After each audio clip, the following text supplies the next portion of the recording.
우리에게 주시는 하나님 말씀은 사도행전 18장 1절부터 17절 말씀입니다.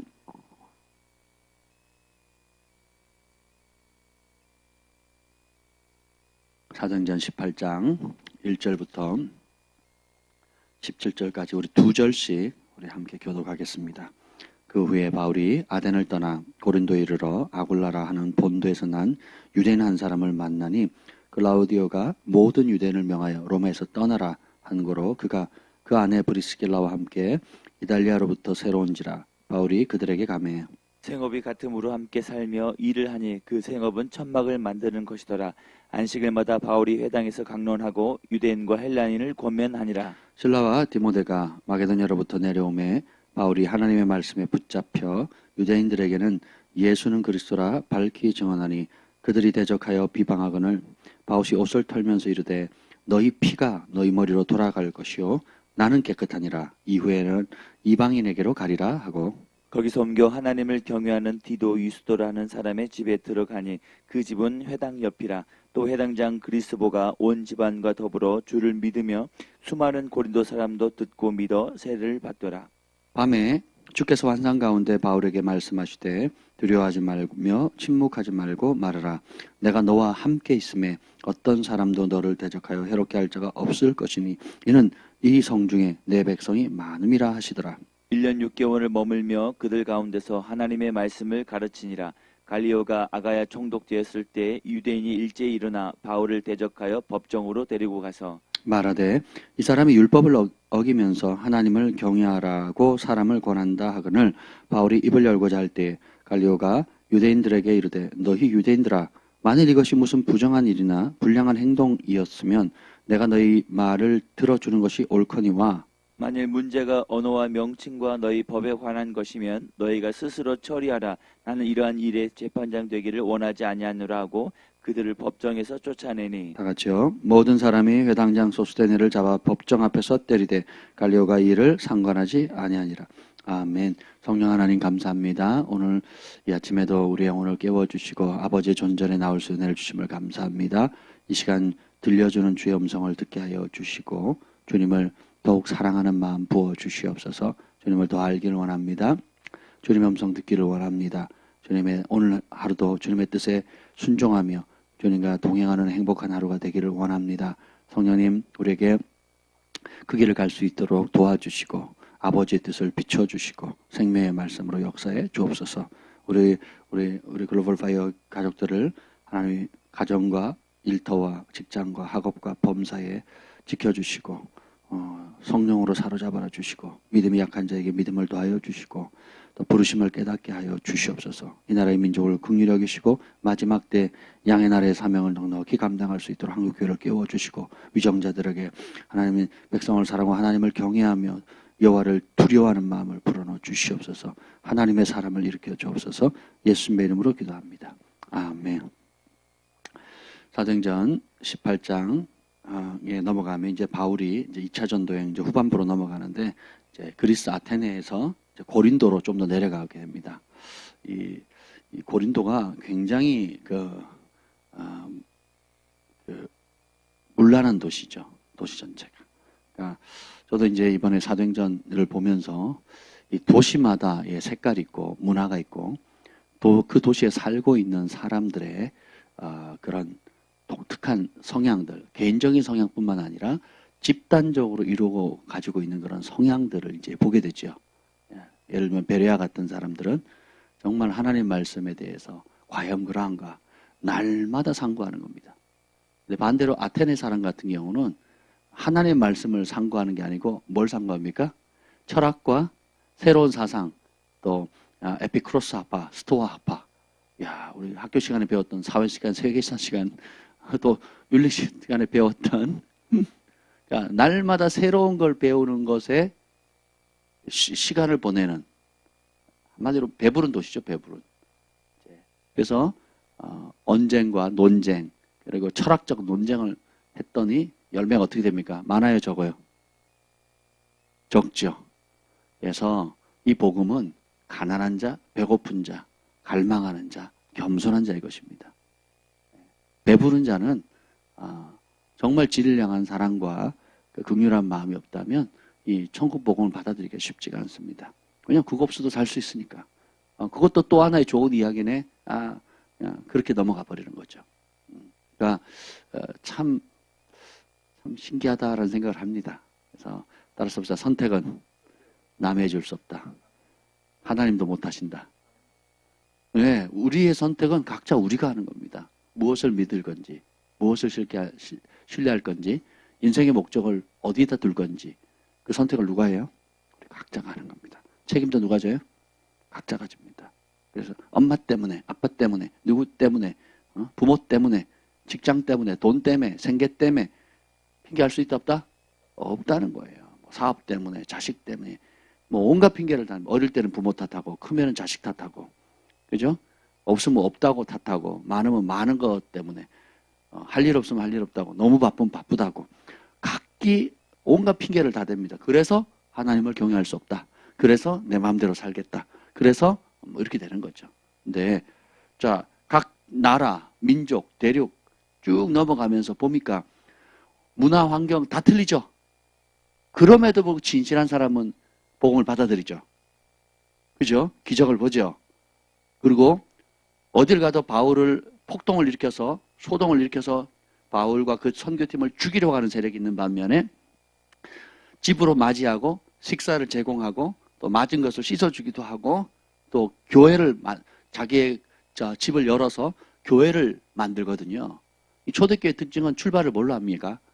가정에서 교회가 시작돼요. 사람이 모이면 이제 커져가는 거고, 모든 출발은 뭐예요? 가정에서 시작, 자기 집을 여는 거예요. 왜 자기 집을 열 거야? 우리나라도 저는 전설의 고향 세대이기 때문에 참 신기했던 게 겁니다.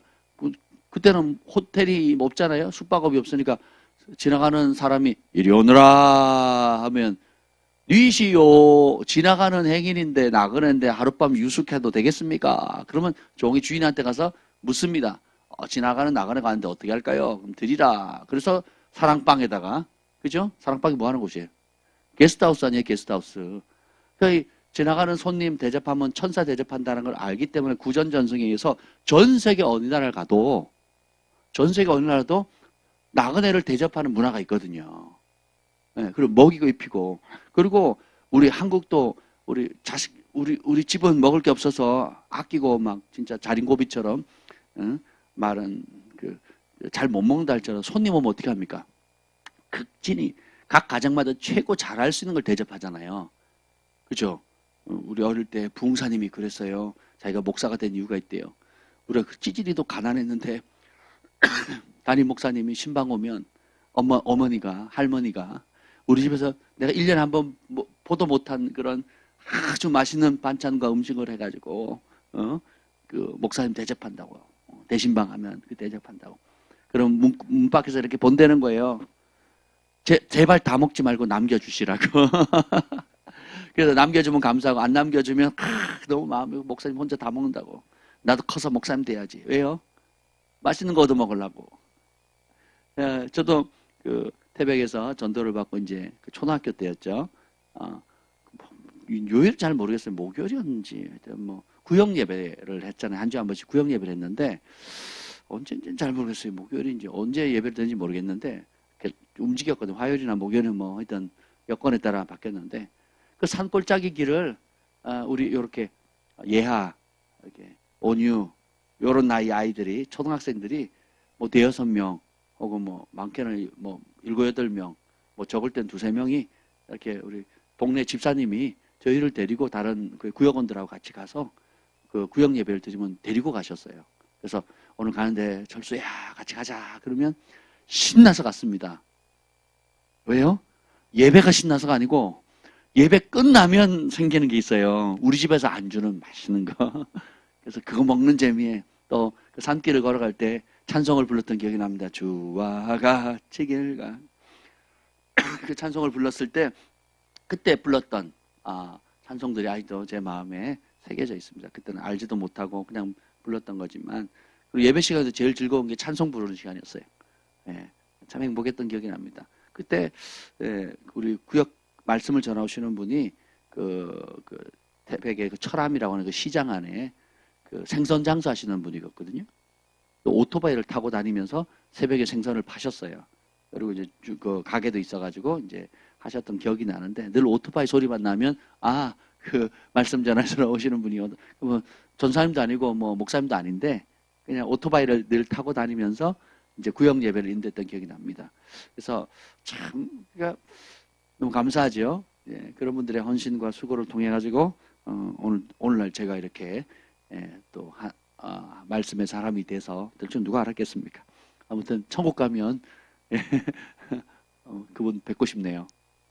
아무튼 간에 네, 이 지역과 상황과 특색은 안 믿을 이유, 거부할 이유, 뭐 여러 가지 이유가 있지만 그럼에도 불구하고 진실한 자들, 진리를 사모하는 자들, 그리고 바울이 전한 복음을 듣고 곰곰이 생각해서 과연 그러한가, 또 그것을 받고 세례를 받으면, 침례를 받으면 놀라운 역사가 일어나거든요. 그렇게 되면 어떻게 됩니까? 바울이 매 맞을 때 보호해주게 됩니다. 그리고 죽이러 올 때 몰래 숨겨서 성벽에 바구니 달아가지고 내려보내기도 하고 협력자가 되죠. 그리고 1차 전쟁 끝나고 2차 전쟁에 다시 돌아왔을 때는 거기는 교회가 세워져 있습니다. 그래서 성도들이 자라게 돼 있고 놀라운 이게 복음의 바이러스보다도 더 강력한 바이러스는 잠깐 지나가잖아요. 근데 복음은 한번 그걸 받아들이면 ever encouraging 영원히 증가하는 거예요. 온 가족이 구원받잖아요. 가장이 받아들이면 온 가족이 7남매 8남매면 7남매 8남매가 다 그리고 교회는 어디서 생겨요? 그 집에서 생기는 거예요. 그 집에서. 그래서 그 집이 옆집이 전도하면 어떻게 돼요? 옆집도 온 가정이 영접하면 다 되죠. 그러니까 한 곳에 예배를 못 드니까 뭉쳐서 예배 드려요. 이게 이제 오늘날 교회가 되는 겁니다. 거기 한 3가정만 돼도 어떻게 돼요? 그 당시에 뭐 10명에서 아이들 낳잖아요. 그렇죠? 그 2가정만 모여도 우리 정 목사님 가정과 우리 가정만 모여도 우리 어마어마하게 우리는 어마무시하게 많습니다. 아멘. 근데 기범 형제 가정까지 합치면 이야 우리는 뭐 무서울 게 없습니다. 무서울 게 많이 낳아야 돼. 많이. 야야 시집 가거든 애를 많이 낳아야 돼. 일찍 가야 돼. 늦게 가면 안 돼. 20대 때 가야 되는 거야. 예빈이도 20대 가야 돼. 온유도 30 넘어가면 안 돼. 그러면 안 돼. 일찍 가서 순풍순풍 많이 낳아야 된다. 그게 복이에요. 저도 식구가 많지만 되게 행복합니다. 많으면 시끄럽고 많으면 피곤한 것도 많아요. 바람 잘 날이 없습니다. 근데 그게 인생의 낙 아니겠어요? 그죠? 인생을 돌이켜 봤을 때 아무 문제 없더라. 편안했더라. 내 주변에는 아무 사람도 없었더라. 이러면 이게 무슨 낙이 있겠습니까? 여러분 교사가 내가 세계 최고의 그 영어 선생님인데 나한테 배운 사람이 아무도 없어요. 참 그죠? 내가 집을 지을 수 있는 목수고 기술을 가지고 있는데 내가 열심히 집을 지었는데 거기 거하는 사람이 없다? 나랑 같이 일하는 사람이 없다? 이것도 불행한 겁니다. 그죠? 내가 아주 맛있는 식당을 차렸는데 음식 먹으러 온 손님이 없다? 이것도 불행. 그러니까 모든 우리가 하는 게 결국은 뭐예요? 사람 살리는 거고 사람. 먹이고 입히고 사랑하고 돕고 그죠? 왜 우리가 근데 약자가 없으면 편할 수는 있겠죠. 그죠? 근데 약자가 있으면 불편할 수 도와야 되고 힘을 써야 되고 내 것뿐만 아니라 남의 것도 챙겨야 되니까 불편할 수 있는데 거기서 사랑이 싹 트는 거거든요. 거기서 인생의 의미가 생기는 거예요. 그렇지 않습니까? 자연인 제가 자연이 되려고 한번 생각을 했거든요. 한 번이 아니고 한 수십 번을 생각한 것 같아요. 나는 자연인으로 돌아가리라. 어떤 섬을 가면 좋을까? 일단 죽지 말아야 돼. 그래서 생각을 많이 했습니다. 고기 많고. 자, 그래서 한 달, 2달 혹은 1년 있었습니다. 무슨 낙이 있겠습니까? 무슨 낙이 있겠냐고요. 낙이 없죠. 제가 그 군산에 낚싯배를 타고 이제 아는 그 군산 교회에 집사님이 배가 있어가지고 그 군산에 있는 목사님이 가끔씩 초청을 하면 가면 같이 배를 낚시를 합니다. 한 번에 잡으면 100마리씩 잡아요. 우럭을. 발톱만한 우럭을. 박스로 잡습니다. 박스로. 한 3번 가니까요. 재미없어요. 2번 가면 2번 다 100마리씩 잡았거든요. 몇 시간 이제 반나절 낚시를 했는데 줄낚시 이렇게 했죠. 발톱만 올라올 때 막 우억 되게 기분 좋거든요. 2번 그렇게 딱 잡으니까 재미없어요. 재미없다고요. 정 목사님하고도 쭈꾸미 낚시를 갔거든요. 예. 한두 번 잡힐 땐 재밌는데 그다음부터 멀미 나요, 멀미. 예. 재미없거든요. 근데 그 쭈꾸미 잡는 것도 재밌지만 더 재밌는 게 뭐예요? 내가 사랑하는 사람, 또 함께하고 싶은 사람 같이 있는 그것 자체가 즐거움이거든요. 그러니까 우리의 존재 자체는 아무리 넓은 집, 좋은 차, 좋은 환경이 있다 할지라도 사람, 함께할 사람, 사랑할 사람, 섬길 사람, 아픔과 기쁨과 슬픔을 함께할 사람이 없다면 그런 쌓아놓은 모든 게 없고요. 여러분 평생 먹고 삶을 뭐 얼마면 평생 이제 돈 안 벌어도 되겠습니까? 100억이면 되겠어요? 100억도 맞나요? 50억이면 되겠습니까? 예. 그럼 100억 합시다. 100억. 쉽게. 100억을 받았는데 주변에 가족도 없어요. 사람도 안 와요. 친구도 없어요. 근데 100평이란 저희는 100평집에 살고 싶거든요. 공을 차야 되기 때문에 그 안에서 실내 축구를 해야 되기 때문에 100평의 집을 살고 싶습니다. 그래서 얻었어요. 근데 자식들이 안 와요. 친구도 없어요. 참. 제가 그 서울에 컨퍼런스 한다고 저희가 지방에 있을 텐데 숙소를 좀 아는 분한테 부탁을 했더니 그 아는 분이 숙소를 마련해 줬어요. 70평, 뭐 60평, 100평 뭐 이런 집을 들어갔더니 텅 비어 있어요. 방이 5개, 6개 있는데 텅 비어 있습니다. 거기 컨퍼런스 하는 동안 3일 동안 있었거든요. 텅 비어 있는데 이제 저희 집사람 같이 갔다가 먼저 갔는지 하여튼 가고 저만 남았어요. 한 이틀 남았는데 텅 비어 있는데 진짜 마음이 텅 하더라고요. 낙이 없어요, 낙이. 낙이 없는 거예요. 근데 시골 초가집이라도 거기 보면 가족들이 있고 친구들이 있고 사랑하는 사람들이 있으면 행복이거든요. 우리가 하는 모든 것들이 사실 돈 벌고 뭐 목적을 얻고 내가 원하는 걸 쟁취하는 것 같아도 쟁취하는 만족보다 서로 사랑하고 섬기고 힘이 되어주고 위로해주고 위로받고, 예. 이게 인생의 힘이거든요. 그리고 인생을 마무리했을 때 돌이켜보면 뭐만 남겠어요? 이사야서를 읽는데 주님이 심판하시는데 너희가 가옥에 가옥을 이어서 집을 짓는다는 거예요. 집을 졌는데 마음에 돈이 더 생긴 거예요. 가옥에 그 가옥을 또 이어서 짓는 거예요. 요즘 모듈 그 이동식 집이 인기잖아요. 갖다 붙이면 되더라고. 23평, 23평, 그럼 46평이에요. 거기다 또 붙이면 돼요. 뭐 설치는 2-3시간이면 되고 뭐 집을 하나 만드는데 4-5일이면 되는 거예요. 4-5일. 땅만 있으면. 이야, 그래서 가옥에 가옥을 연결해가지고 이제 편안하게 살리라 했더니 하나님 뭐라 그럽니까? 너희가 하나님 범죄함으로 하나님 심판하는데 그 가옥을 텅 비게 만들겠대요. 텅 비게 만든다는 거죠. 그래서 거기에 거할 사람이 없게 만들어버리겠다 그랬거든요. 이게 저주입니다, 저주. 그래서 우리가 하는 모든 수고가 사람 살리고 섬기고 하는 것에 목적이 있어야지 그래야 행복한 거예요. 저희 집은요, 이사 온 지 지금 1년이 지났잖아요. 아직도 공사 중입니다. 아직도 뭐냐면 정리 중이에요. 지금 저희가 몇 번 필리핀에 구호물자를 보냈는지 모르겠는데 어제 보냈거든요. 보냈더니 또 누가 4박스를 갖다 놓으셨더라고요. 할렐루야. 그래서 너무 감사했는데 그럼 그걸 정리하면 1년 내내 박스를 펼쳐놓고 거기다 옷을 계속 집어넣는 거. 옷, 물건, 아이들 장난감, 뭐 여름 옷, 겨울 옷 할 것 없이 뭐 잔뜩 집어넣는 거예요. 불편하죠. 집안에 항상 가면 뭐예요? 이사하다만. 제가 부산에 살 때도 그랬는데 이사 가서 1년 동안 있었는데 짐 정리될 쯤 와서 다시 서울로 이사 왔잖아요. 우리 인생이 그렇습니다. 근데 집에 지금 1년 동안 내내 그 박스 짐 정리한다고 어제도 뭐 아이들 방을 이제 싸그리 정리 두 개의 방을 하나로 정리했다 그러더라고요. 그걸 싹 꺼내가지고 이제 필리핀 보내는 물건에 다 집어넣습니다. 조금 공간이 있어가지고 다 넣고 제 물건도 이제 아까워서 못 주던 것까지도 자꾸 나오게 되더라고요. 그렇게 보니까 결국 안 입잖아요. 있으면 좋은데, 그죠? 내가 아끼는 건데, 그럼 내가 아까우면 귀하다는 거 아니에요?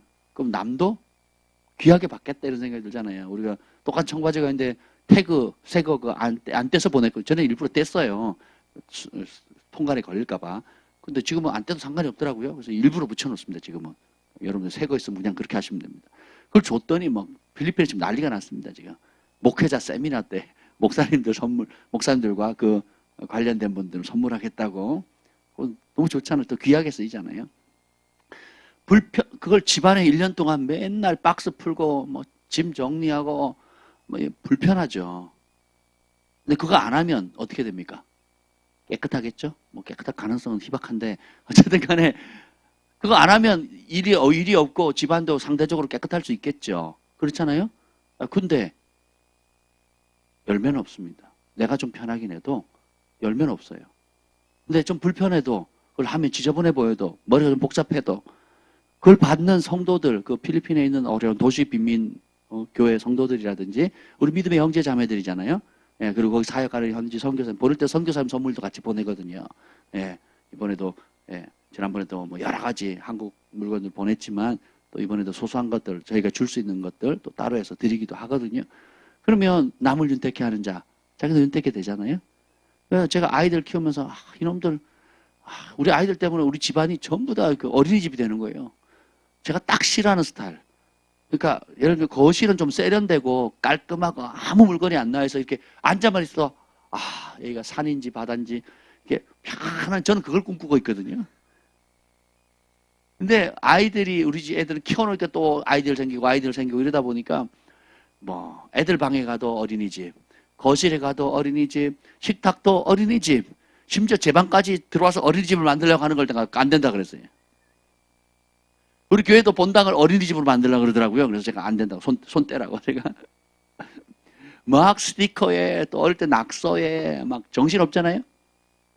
정신 없습니다. 근데 생각해 보세요. 그거 안 하면 뭐 세련되고 멋있을 수 있을지 몰라도 뭐예요? 집안에 아이가 없다. 안 됩니다. 그러면 그 집을 왜 마련했을까요? 거실과 방을 왜 마련합니까? 아이들은 아이들의 수준, 청소년 수준대로, 그죠? 부모는 부모 수준대로. 결국은 사람이 행복하도록, 가족이 행복하도록 하는 거 아니겠습니까? 우리 인간을 하나님 그렇게 만드셨다라는 거예요. 이 복음도 바울이 가는 곳마다 뭐라면 더 머물러 있어라, 더 머물러 있어라, 더 머물러 있어라 그러거든요. 예수님도 복음을 전한 곳마다 왕으로 삼으려고 하고 더 우리와 함께 있겠다. 사마리아 갔더니 더 머물러 있으라고 3일을 더 머물잖아요. 그죠? 또 어떤 마을에 갔더니 기적이 일어나고 막 일어나니까 너무 좋으니까 우리와 함께 있자고 할 때 예수님 뭐라 그럽니까? 사람들이 기다리고 있어요. 그랬더니 예수님이 아니다. 다른 마을로 가자. 거기서 전도하리니.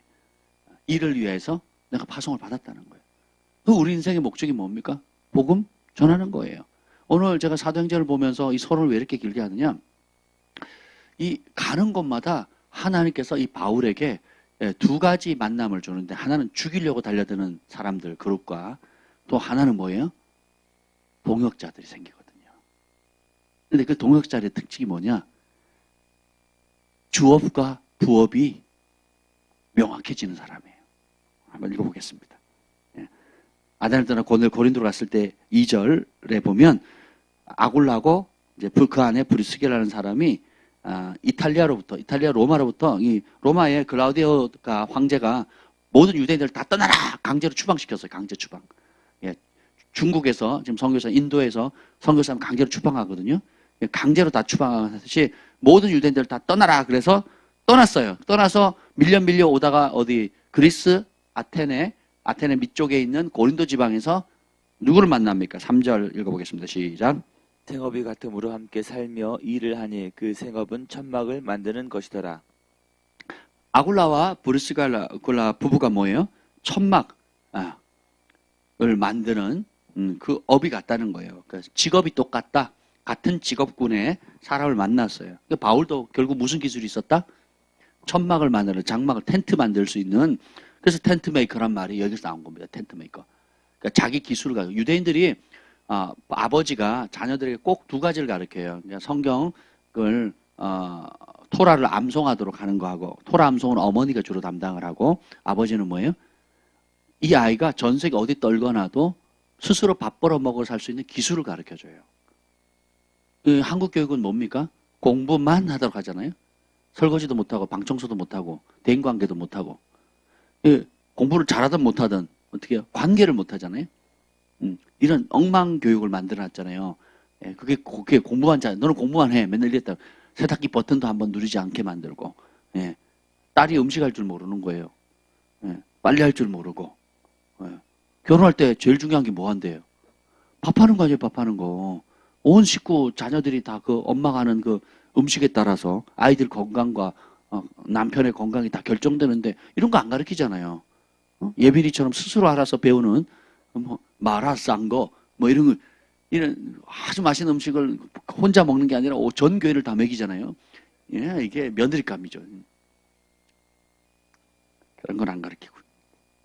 아무튼 간에. 그래서 어쨌든, 바울도 그렇게 해서 자기 그 생업을 배웁니다. 예. 근데 보면, 생업은 천막을 만드는 것이라. 그래서 이런 만남들이 이제 복음 안에서 딱 만나니까 이제 직업, 생업이 뭐가 돼요? 부업이 되는 거죠. 주업이 뭡니까? 4절 읽어봅시다. 시작. 안식일마다 바울이 회당에서 강론하고 유대인과 헬라인을 권면하니라. 안식일마다 바울이, 회당은 유대인들 모이는 곳이니까 이제 거기서 강론하고, 뭘 강론했겠어요? 예수님의 말씀, 천국 복음을 강론하고 유대인과 헬라인을 믿으라고 권면하죠. 자, 이때 바울이, 제가 어제 이 말씀을 저녁에 읽고 묵상하면서 기도하는데 하나님 은혜를 많이 주시더라고요. 5절 시작. 실라와 디모데가 마게도냐로부터 내려오매 바울이 하나님의 말씀에 붙잡혀 유대인들에게 예수는 그리스도라 밝히 증언하니. 자, 신라가 디모데도 이제, 신라는 선지자예요. 예루살렘에 있는 선지자 디모데는 영적인 아들이고, 이제 내려와서 마게도냐로부터 내려와서, 마게도냐에 왜만 오느냐? 마게도냐에 있는 핍박이 났을 때 바울은 도망쳐 내려왔고, 다 거기서 새로 생긴 교회를 선지자 신라와 영적 아들 디모데가 마게도냐의 그 빌립보에 있는 교회들을 견고하게 만들지요. 네, 견고하게 만들고 이제 그 일을 마치고 이제 내려옵니다. 그래서 바울과 합류하는데 바울이 뭐에 붙잡혔다고요? 어제 이 말씀을 붙잡고 기도를 하는데 얼마나 좋은지요. 그래서 하나님 말씀의 핵심이 뭡니까? 예수는 그리스도다. 예수님이 왕이다. 그 17장 7절에 보면 데살로니가에 이제 폭동이 일어나잖아요. 그때 이제 그 유대인들이 그 바울이 전하는 복음의 핵심을 정죄합니다. 7절 읽어보죠. 17장 7절 시작. 야손이 그들을 맞아들였도다. 이 사람들이 다 가이사의 명을 거역하여 말하되 다른 임금 곧 예수라 하는 이가 있다 하더이다 하니. 황제의 명령을 거역하고 다른 임금 예수라 하는 이가 있다고 전했다. 그러니까 족쳐야 된다. 황제 외에 다른 뭐가 있다? 왕이 있다는 거야. 왕. 예수님은 구세주가 아니고 뭐라고요? 왕이시다는 거예요. 오늘 천국복음 선포했잖아요. 만왕의 왕이시오 만주의 주시니 이렇게 나오죠. 예수님이 초림으로 할 때 어린 양으로 우리를 구원하러 오셨다면 그 어린 양이신 예수님을 영접하면 그분은 우리의 뭐가 됩니까? 왕이 되시거든요. 왕. 그걸 뭘로 대우해야 돼요? 왕으로 대워야 돼요. 그는 그 왕을 섬기는 신하와 종이잖아요. 예. 그러니까 바울이 전한 복음의 핵심은 그 로마 황제가 왕이 아니고 예수라고 하는 사람이 왕이다. 그러니까 족쳐야 된다. 이거예요. 그래서 핍박을 받는 거거든요. 지금도 한국 교회가 언론이 그렇게 때리고 죽이려고 하는 이유가 뭡니까? 정부의 명령이 왕이 아니고 절대 권력자가 아니고 예수님의 말씀, 정부가 나르는 지침보다 정부의 말을 기독교처럼 잘 듣는 수능을 잘하는 단체가 없어요. 근데 정부의 말과 예수의 말씀이 땅 부딪히면 누구의 말을 우선해야 되는 거예요? 예수의 말씀이 우선되잖아요. 그러니까 왜요? 예수님이 만왕의 왕, 만주의 주, 내 삶의 주인이시고 왕이시니까. 아멘. 네. 그러니까 그분의 말씀에 사로잡히는 거예요. 예수님이 뜻이 뭐라고 그 이름의 뜻이 오늘 선포했죠? 그 백성을 죄에서 구원할 자라 그랬죠. 죄에서 구원하시고 그리스도는 무슨 뜻이에요? 기름 부음 받은 왕이라는 뜻이잖아요. 우리의 죄를 구원하시면 구원받은 사람은 뭐가 됩니까? 기름 부음 받은 왕을 섬기는 거예요. 우리 주인 예수 그리스도, 우리의 모든 믿는 자의 주인 되시는 죄로부터 구원하시는 예수, 기름 부음 받은 왕이시다. 주인으로 시작해서 왕으로 끝나요. 할렐루야. 그럼 우리가 우리 인생에 뭘로 돼야 돼요? 주인이고 구원자, 죄로부터 구원하는 자이시고 기름 부음 받은 왕으로 대우를 해야 되거든요. 현실은 생업이 먼저예요? 주님을 섬기는 게 먼저예요? 생업이 먼저잖아요, 대부분. 그죠? 왜 주일 예배를 못 드립니까? 생업 때문에. 예, 돈 벌려고. 돈 번 사람은 돈 쓰려고. 돈 쓰는데 바빠가지고. 사업이 안 되는 사람은 사업을 더 해야 되니까. 사업이 잘 되는 사람은 사업이 너무 잘 되니까. 예, 공부를 못하는 사람은, 학생은 학원 가야 되니까. 공부를 잘하는 사람은 뭐예요? 더 잘하기 위해서 더 좋은 학원을 가야 되니까. 온갖 핑계를 다는 거예요. 그 말은 뭐예요? 교회는 다니는데 주인은 누구다? 나다라는 거야, 나다. 하나님의 법, 하나님의 명령대로 살기를 거부하는 거죠. 그러면 지복입니다, 지복. 그냥 그렇게 사는 거예요. 자기 힘으로, 자기 방법으로 살다가 하늘의 복을 못 누리게 되는 겁니다. 그래서 근데 바울이 뭐예요? 하나님의 말씀에 사로잡혔다 그랬죠. 뉴킹 제임스 버전은 이걸 뭘로 번역하냐면 아주 재밌게 번역했습니다. 뉴킹 제임스 버전은 굉장히 신뢰할 수 있는 킹 제임스 버전이잖아요. 그게 뭐라고 번역하냐면 바울이 성령에, 하나님의 성령에 사로잡혔다 이렇게 나와요. Paul was compelled by the Spirit. 사랑이 강건하시도다 이렇게 강권적으로 사로잡혔다 할 때 그 강권하다 이거거든요. 사로잡히다 이게 굉장히 강한 단어거든요. 그러니까 한마디로 말하면 바울이 하나님의 성령에 사로잡혀서 유대인들에게 예수님이 왕이시다라는 그 복음을 전했다는 겁니다. 그러면 어떤 확대 번역이나 우리말 성경에는 하나님의 말씀에 사로잡혔다 그러는데 무슨 차이가 있느냐? 이 번역성에 오류가 있느냐? 그렇지 않습니다. 왜냐하면 성령의 검이 뭐예요? 성령의 검, 곧 하나님의 말씀을 가지고, 그러니까 하나님의 말씀이 뭐예요? 성령의 검이잖아요. 그러니까 하나님의 말씀, 잘 들으셔야 돼요. 성령의 검이 하나님의 말씀이고, 그러니까 하나님의 말씀에 사로잡힌 삶은 뭐에 사로잡힌 삶이에요? 그러니까 성령에 사로잡힌 삶이에요. 그러니까 예수님이 내 말이 영이요 생명이라 그랬죠. 말씀이 하나님이고, 말씀이 하나님이고, 하나님이 또 성령님도 하나님이시고, 그러니까 말씀도 성령, 영이 되는 거죠. 그죠? 예수님도 내 말이 영이요 생명이라 그랬죠. 그래서 정리를 하면 따라서 진짜 말씀에 사로잡히면 진짜 성령의 능력이 나타나고, 진짜 성령의 능력이 나타나면 진짜 생명의 능력을 경험하게 되는 거예요. 그러니까 말씀, 성령, 생명이 동일한 역사들을 이루어가는 겁니다. 그러니까 하나님의 말씀에 사로잡혔는데 성령이 안 사로잡혔다? 하나님의 말씀 모르는 거예요. 하나님의 성령에 사로잡혔다고 말하면서 진리의 말씀을 모른다? 그건 다른 영에 사로잡혀 있는 거죠. 근데 하나님의 말씀과 성령에 사로잡히면 반드시 나타나는 열매가 뭐예요? 생명이에요, 생명. 살리는 역사. 육체도 살리고, 그죠? 모든 천국과 일치하지 않은 것들, 그리고 중독과 각종 죄로부터 자유케 하면서 우리의 영혼이 주님과 온전한 친밀한 관계를 회복함으로 살아나는 역사가 있게 되는 거죠. 아멘. 살리는 역사가 있게 되는 거예요. 제가 이 살리는 말씀을 거부하게, 이게 복음이에요, 복음. 복음은 하나님 앞에서의 태도가 되는데 우리가 이런 하나님 말씀에 사로잡혀야 됩니다. 제가 곰곰이 생각했어요.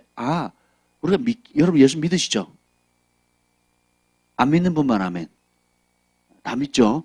그러면 어느 정도 믿냐 이 말이에요. 우리 하나님께 사로잡히기를 원하죠? 어느 정도 사로잡힌? 초대교회 리더들 7을 세웁니다. 뭐로? 성령과 믿음, 성령과 지혜, 은혜와 권능이 어떤 사람? 충만한 사람이에요. 그러니까 온전히 사로잡힌 사람이거든요. 그러니까 우리가 신앙생활 하는데 적절히 하는 거예요. 취미생활로. 종교를 가지면 좋으니까. 아니면 적당히. 아니면 다른 교회랑 비교합니다. 이만큼 했으면 됐죠, 목사님. 뭘 더 바라세요? 뭐 이런 태도를 합니다. 근데 하나님께 쓰임받았던 구약이나 신약의 역사 가운데 쓰였던 모든 사람은 적절히 믿는 사람은 쓰임을 못 받아요. 사로잡혀야 합니다. 성령에 사로잡혀야 되고, 그리고 말씀에 사로잡혀야 되고, 구령의 열정에 사로잡혀야 되는 겁니다. 사로잡힐 때, 다시 말하면 주업과 부업이 명확해진 사람. 바울이 이제 브리스길라 아굴라를 만나서 이제 이게 엄청난 만남이 되는 거예요. 전에도 잠깐 나눴지만 이 바울의 사역에 이게 중반기부터 시작해가지고 2차 전도행부터 해서 3차 마지막 죽을 때까지 바울을 끝까지 함께하는 부부가 있어요. 누구예요? 브리스길라 아굴라거든요. 똑같은 직업군을 가졌지만 브리스길라 아굴라가 이때 고린도에서 바울을 만남으로 어떻게 되는 줄 아세요? 그의 인생이 송두리째 바뀝니다. 원래 생업은 뭐예요? 천막을 만드는 건데 이날로부터 어떻게 바울을 만난 이후로 어떻게 돼요? 그의 주업이 뭐가 돼요? 복음을 전해요. 복음을 전하면서 그 생업을 왜 합니까? 주업은 복음을 전하는 거고 생업을 왜 해요? 천막을 왜 만들어요? 그 돈 벌어서 뭐 하려고? 집 살려고. 그 돈 벌어서 뭐 하려고요? 자식 교육하려고. 그 돈 벌어서 노후 자금 마련하려고. 우리는 이렇게 믿거든요. 우리는 복음을 이렇게 받아들여요. 우리는 인생을 그렇게 살아간다고요. 돈 벌어서 뭐 하려고요? 아, 이제 월세 생활 좀 그만하려고. 좀 넓은 집 좀 얻으려고. 돈 벌어서 뭐 한다고요? 아, 이 차가 고장이 많이 나는데, 이거 새 차 한번 사야 되겠다고. 아, 좋은 거 맞죠? 목적 자체가 어떻게 돼요? 이 땅에서 마치 영원히 살 것처럼, 이 땅에서 편하면 행복할 것처럼, 모든 초점이 좀 더 편하게, 좀 더 넓은 집에, 좀 더 안락한 삶, 우리 자식을 위해서, 노후를 위해서, 목적 자체가 어떻게, 그러니까 마음 자체가 어떻게 해요? 하나님께 사로잡힌 게 아니고 세상에 사로잡히는 거예요. 하나님의 영광을 위해서 하는 게 아니라 나의 편리함을 위해서 하는 거예요. 이게 잘못됐다고 얘기하는 게 아니에요. 이것도 하나님 주신 분복입니다. 근데 목적 자체가 뒤바뀌었다고요. 근데 브리스길라와 아굴라는 이 바울을 만나고 진짜 복음을 맞이하는 그 순간 어떻게 되는 겁니까? 자기의 주업이 뭐가 돼요? 복음을 전하는 거예요. 이 복음을 전하기 위해서 생계를 유지하는 거예요. 그럼 하나님께서 여러분에게, 우리에게 직업과 알바와 또 뭐예요? 월급쟁이를 하든 개인 사업을 하든 그걸 주신 목적이 뭐예요? 그 생계를 통해서 뭐 하라고? 복음 전하라고. 요렇게 사고를 받으면 복이 많은 거예요. 요렇게 사고를 하면 예수님을 왕으로 대하는 겁니다. 근데 우리 거꾸로 하죠. 내가 공부하는데 하나님 왜 안 도와주세요? 내가 시험 쳤는데 하나님 왜 떨어지게 해주세요? 내가 사업을 했는데 왜 장사가 안 돼요? 내가 직장을 구하는데 왜 직장이 안 생겨요? 내가 직장을 구했는데 월급이 왜 이 모양이에요? 나는 언제쯤 집을 삽니까? 나는 언제쯤 새 차 얻어요? 나는 언제쯤 좀 편안한 집에 좀 있어 봅니까? 모든 관심이 누구예요? 결국은 누가 왕이에요? 누가 대접받아야 돼요? 누가 편해야 돼요? 누가 노후 보장돼야 돼요? 너희는 먼저 그의 나라와 그의 의를 구하라는 말씀을 암송하고 알고 배웠음에도 불구하고 현실은 100% 뭐예요? 누구를 위해서? 또 그거 안 이루어지면 삐집니다. 아들, 딸이 대학에 떨어졌다고? 삐집니다. 울니다. 난리를 칩니다. 또 사업이 안 된다고? 또 자식이 말을 안 듣는다고? 또 몸이 아프다고? 또 내가 원하는 대로 계획이 안 된다고? 난리를 칩니다. 반대로 차가 생기면 너무 좋고 또 집을 계약하면 너무 좋고 좋죠. 저도 그러고 싶습니다. 그런데 그러려고 우리 인생을 이 땅에 파송한 게 아니라는 겁니다. 우리 생명과 진리, 영생과 영벌, 천국과 지옥, 영원의 결산할 날이 있고 바울이 전한 복음이 17장 31절 핵심이 뭡니까? 17장 30절 31절 읽겠습니다. 17장 30절 31절 시작. 알지 못하던 시대에는 하나님이 간과하셨거니와 이제는 어디든지 사람에게 다 명하사 회개하라 하셨으니 이는 정하신 사람으로 하여금 천하를 공의로 심판할 날을 작정하시고 이에 그를 죽은 자 가운데서 다시 살리신 것으로 모든 사람에게 믿을 만한 증거를 주셨음이니라 하니라. 사람에게 명령하셨어요. 전부 다 인간으로 태어났으면 다 회개라. 회개는 뭐예요? 내 생각을 하나님 말씀 바꾸는 거라 그랬죠. 돌이키라는 거예요. 내 고집대로, 내 아집대로 사는 것이 아니라 네 마음대로 본능대로 네 꿈과 비전을 따라 살았지. 이제 그렇게 살지 마라. 전에는 간과했지만 이제 예수 그리스도의 복음이 전파되는 한 생각 바꿔라. 천국 복음에 따라 하나님의 뜻과 사명과 부르심 따라 살아라. 생각을 바꿔라. 옛 길에서 돌아서라. 의의 길, 생명의 길을 가라. 왜냐? 이는 성경에서 이는 나오라면 이빨은 이런 뜻이 아니에요. 이는이라면 영어는 because 그 이유를 설명하는 거. 왜냐하면 목적을 얘기하는 거예요. 그 이유는 정하신 사람 예수 그리스도로 말미암아 천하를 공의로 심판한 날 작정했다. 전에 몰라서 못했지. 이젠 알았지. 그러니까 천하를 공의로 심판한 날 맞이할 준비해라 이거예요. 인생 결산할 날 준비하라는 거예요. 부자나 가난한 자나 인생은 70, 강건한 80이에요. 아무리 장사해도 120 이상 살 수가 없습니다. 근데 영원의 관점은 점과 같지 않죠. 하나님이 심판할 마련했으니까 심판을 다 맞이할 준비를 해라. 그리고 기회 지나가기 전에, 회개할 기회 지나가기 전에, 부르심을 놓치기 전에, 촛대를 옮기기 전에, 기회가 있을 때에 하나님께 사로잡힌 바 되라. 하나님의 영에 사로잡힌 바 되라. 성령과 믿음 충만해라. 성령과 지혜 충만해라. 은혜와 권능으로 충만해라. 하나님의 뜻, 나라를 위해서 살아라. 우리 그렇게 삽시다. 네, 이게 복음이에요. 이게 복음. 여러분은 제가 어제 난 도대체 무엇에 사로잡혀 사는가 하면서 기도를 하는데 제가 막 그 생각이 드는 거예요. 주님이 너무 귀하다는 생각이 드는 거예요. 우리 예수님이 너무 귀한 분이라는 생각이 드는데 내가 뭘 드려도 무엇을 바친다 할지라도 무엇을 드린다 할지라도 그 은혜를 보답할 길이 없는 거예요. 너무 감사하잖아요. 그래서 앞에서 기도를 하는데 막 눈물이 나는 거예요. 나면서 주님 내가 무엇으로 주께서 베푸신 은혜를 다 갚을 수 있겠습니까? 주님 내 삶을 받으세요. 내가 가진 전부를 받을 수 있는 자격을 가지신 유일한 분, 내 인생을 걸 유일한 분, 내 아이들 자녀들을 위탁할 수 있는 유일한 분, 내 인생을 송두리째 맡길 수 있는 유일한 분, 그리고 내가 가지고 있는 모든 유모형의 좋은 것들로 영광을 받으시기에 유일한 분. 막 그 고백이 막 나오는데 너무 좋은 거예요.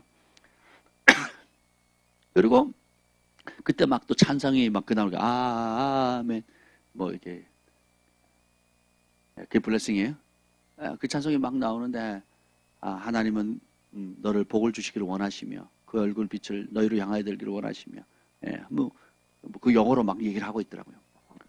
기도를 하고 엎드려 기도를 하는데 성령의 음성이 들리는 거예요. 뭐로 들리는지 아세요? 내가 너를 사랑한다 그러시는데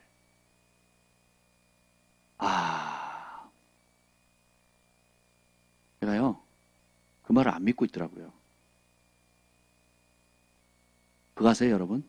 진짜 성령의 음성을 듣기 전에는 내가 다른 거 듣고 있다는 사실을 모르고 살아요. 다시 한번 말씀드리겠습니다. 진짜 하나님의 음성, 성령의 음성을 듣기 전에는 내가 다른 소리를 듣고 살고 있는지를 모르고 산다고요. 성령께서 어제 내가 너를 사랑한다 하는 그 말씀을 듣는데 그 순간 제가 어떤 감정을 느꼈는지 아세요?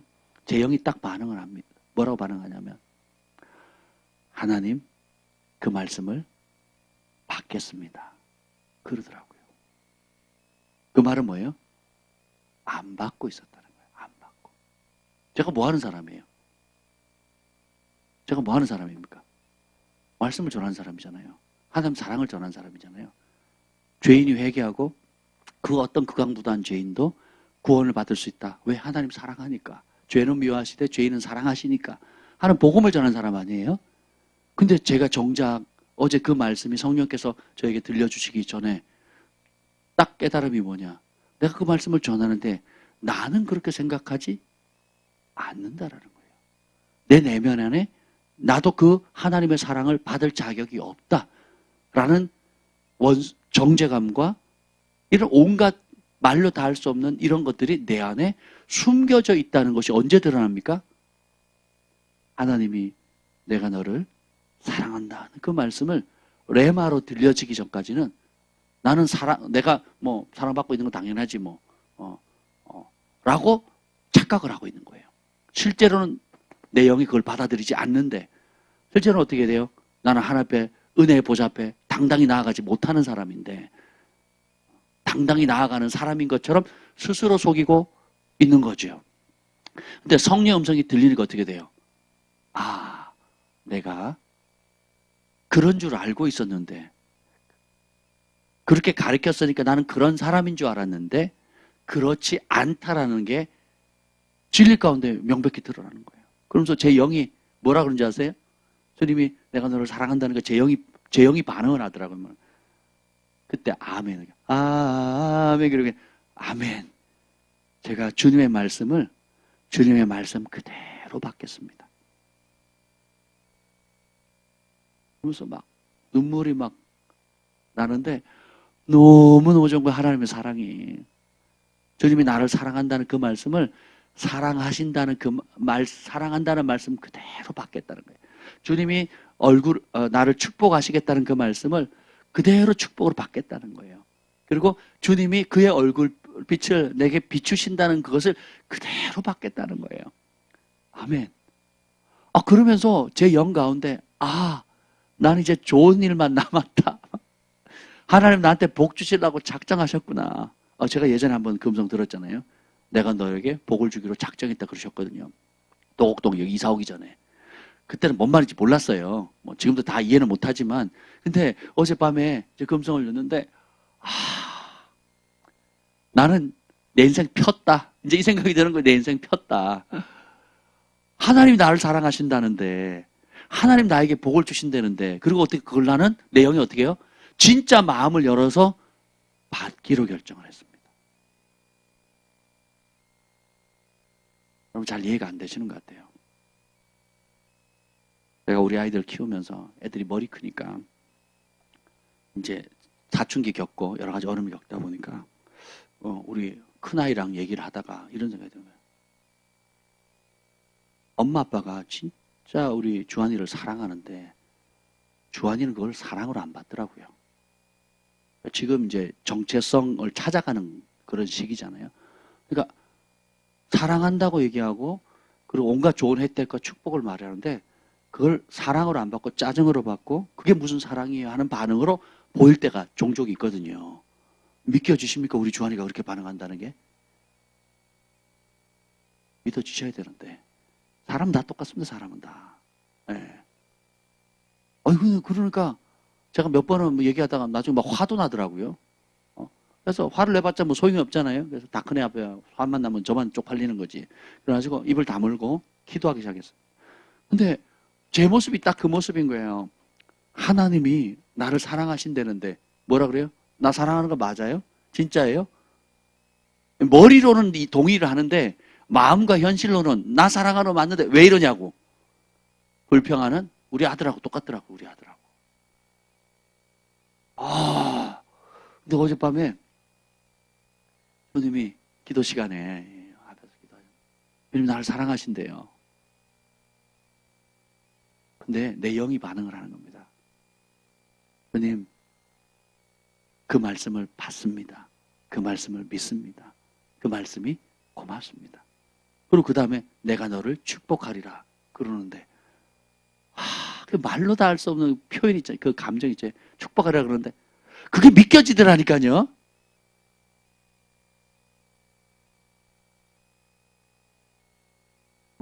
설교 가서 다른 설교를 이렇게 큰 소리를 치냐 말 하실지 모르겠는데 하나님 여러분 사랑하시는 걸 믿으십니까?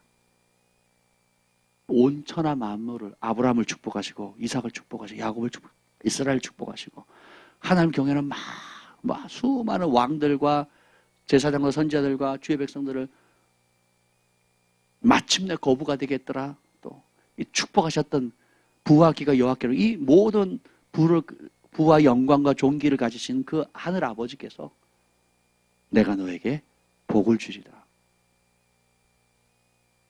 믿어지시는 분만 아멘. 머리가 아니라 내 전 존재로 흡수되어질 때 두려움은 떠납니다. 그리고 이렇게 좋은 주님을 알게 되니까 내가 가진 내가 자격이 없잖아요. 자격이 없는데 우리가 아직 죄인 되었을 때 주님이 언제 사랑했다고 오늘 선포했어요? 우리가 아직 죄인 되었을 때 주님 모른다 할 때도 이미 사랑하셔서 독생자를 주셨거든요. 그 사랑을 깨달으니까 내가 지금 모든 분복들과 유무형의 모든 자산과 남은 인생과 노후까지도 이 모든 은택을 주신 하나님 외에 내가 영광 돌리고 신뢰할 수 있는 분이 이 세상에 아무도 없다는 거예요. 모든 존귀와 내가 이 땅에서 받은 면류관을 받으시기에 합당한 유일한 분, 우리 주 예수 그리스도인 거예요. 내가 이 땅에서 얻었던 명예, 이 땅에서 얻었던 모든 성취, 이 땅에서 모든 분복에 합당한 영광을 받으실 유일한 분이 누구예요? 예수님밖에 없는 거예요. 막 찬양하는데 막 너무 좋더라고요. 바울이 오늘 하나님의 말씀에 사로잡혔어요. 뉴킹 제임스 버전은 하나님의 성령에 사로잡혔다고 그랬거든요. 우리는 반드시 무언가에 사로잡혀 살게 돼 있어요. 여러분 무엇에 사로잡혀 살기를 원합니까? 욕심에 사로잡히기를 원하세요? 돈독에 사로잡히기를 원하십니까? 돈독에 올라가지고 살기를 원하세요? 도대체 뭐에 사로잡히기를 원합니까? 인간관계에 사로잡히기를 원하세요? 사람들의 인기? 사람들의 칭찬에? 나도 할 수 있다, 나도 성공했다는 보여주기를 원하십니까?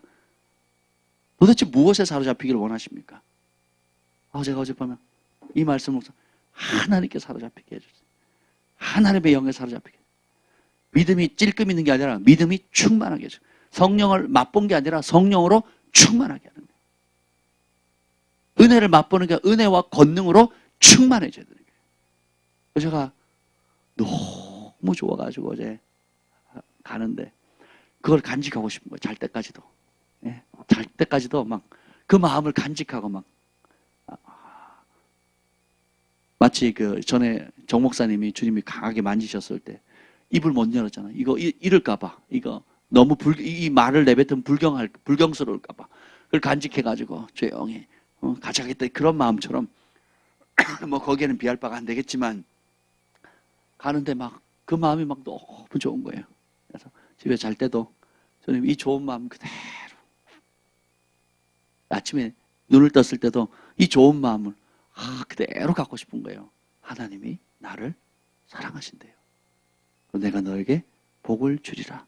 제가 하나님 복을 주기라는 말씀을 2번 들었거든요. 노곡동에 있을 때 그때 제가 복받을 상황이 아니었어요. 제 삶이나 하는 모든 행동이 제가 생각해도 복받을 짓을 하진 않았거든요. 근데 내가 너에게 복을 주기로 작정했다. 작정하셨다는 이 말이 너무 강하게 와닿는 거예요. 왜 그런지 아세요? 우리는 뭐만 봅니까? 지금 모습만 보거든요.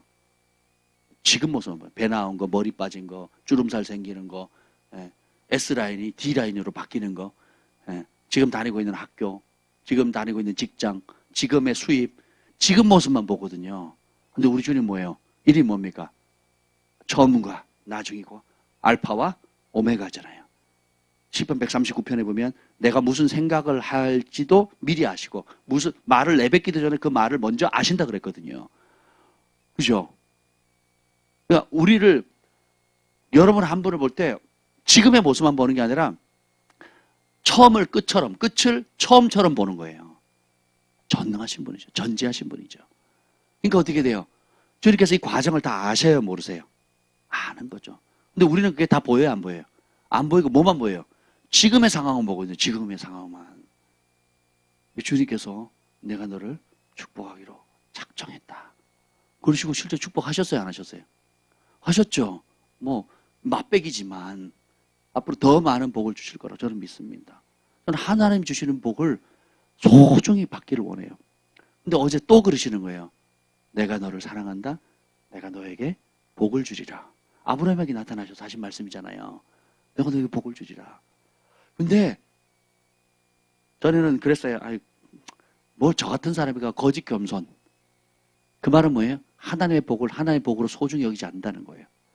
제가 남이 어떤 사람이 물건을 주면 잘 나눠줍니다. 저도 어제 이게 부산에 가서 이 게르냐면 팔찌 받았다 그랬잖아요. 저는 받으면 무슨 속성이 뭐냐면 이걸 누굴 주지 이 생각을 하는 거예요. 누굴 주지. 이걸 받으면 좋긴 한데 저는 이런 스타일이 아니라 그랬잖아요. 그래서 이걸 누굴 주지? 막 이런 생각을 하거든요. 기도합니다. 그래서 하나님 이걸 누굴 주면 좋겠습니까? 근데 김 목사님 또 그렇게 반응 안 해요.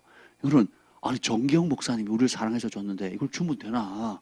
평생 잘 가지고 가보러 간지 당신 안 쓰면 나한테 주세요. 남자식에도 어느 캐나다에 있는 목사님이 의미 있게 주셨단 말이에요. 그럼 나는 그걸 가지고 이걸 누굴 주지? 뭐 이런 생각을 했다면 또 필요한 사람 나눠야지, 나눠야 복이지 이 생각을 하는데 저희 사람은 이거 우리가 존경하고 사랑하는 목사님이 의미를 담아서 준 거니까 이건 평생 써야지. 갑을 아니면 내가 해야지. 물려줘야지. 뭐 이 생각을 하거든요.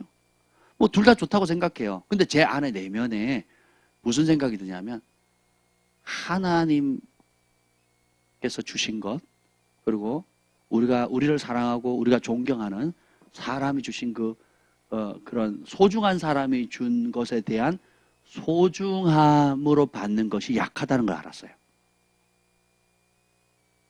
값진 것을 값지게 대해야 되는데 그것을 주신 분에 대한 그런 사랑과 존중함을 상대적으로 약하다는 걸 제가 어젯밤에 깨달았어요. 하나님이 사랑한다는 그 말의 무게를 하나님이 사랑한다는 말의 무게로 안 받는 걸 알았어요. 성령의 음성을 들으니까. 하나님 여러분 사랑을 믿으십니까? 아멘. 근데 하나님이 사랑하는 무게로 안 받는다니까요.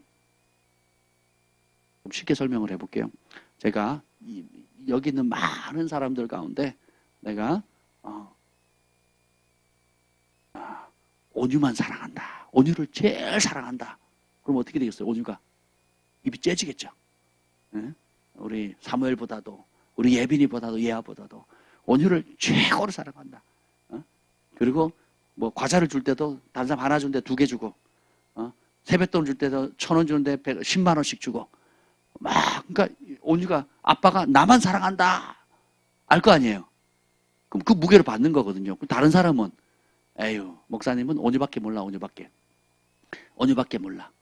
우리한테도 잘해주지만 온유를 그냥 제일 사랑하죠. 맨날 주머니 넣고 다니라 그러고 입에 물고 다니고 싶다 그러고 막 그러셔. 그러니까 그러면 어떻게 해요? 똑같이 사랑을 하는데 사랑을 받는 무게는 같아요, 틀려요? 틀리죠. 하나님 세상을 이처럼 사랑하사 독생자를 주셨어요. 누구에게?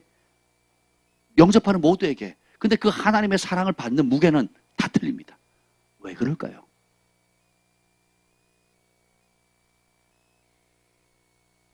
하나님의 사랑을 하나님의 사랑으로 소중히 여기지 않는 겁니다. 그리고 그분이 우리를 사랑한다는 걸 진짜 영으로 믿지 않는다는 거예요. 우리가 성령의 음성을 들으면 유익한 게 뭐냐?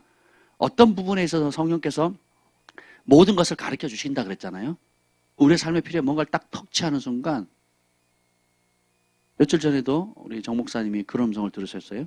네가 뭐라고 하시죠? 나를 위해서 일을 했느냐? 너를 위해서 한 거냐? 그러니까 네가 나를 위해서 했느냐? 너를 위해서 한 거 아니냐?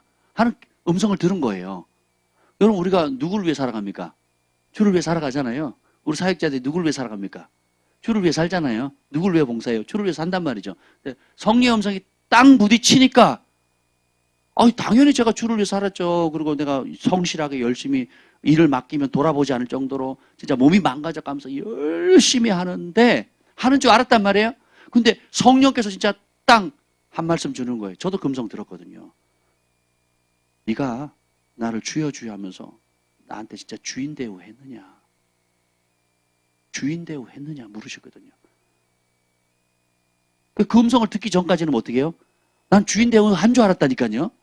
근데 그 대우를 받으신 분이 주인 대우를 받았다고 느껴야 주인 대우 한 거잖아요. 근데 그 주인이 만왕의 왕, 만주의 주 되신 주인이 너 나한테 주인 대우 안 했다고 하면 이거는 속는 거죠. 근데 성령님의 역사는 뭐냐? 그걸 우리가 진짜 성령의 음성을 들으면 우리의 실상이 드러나게 되거든요.